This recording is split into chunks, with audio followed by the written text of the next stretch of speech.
Updates and changelog of Chimera tool. Update of October 10, 2024. Samsung latest security patch supported for 400+ models.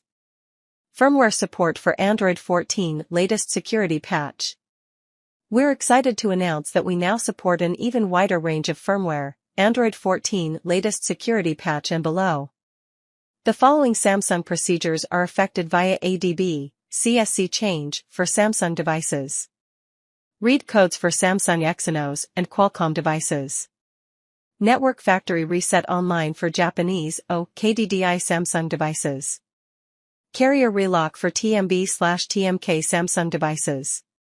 Network factory reset for TMB/TMK Samsung devices. For a comprehensive list of supported models and detailed procedures, please visit the supported models section of our site.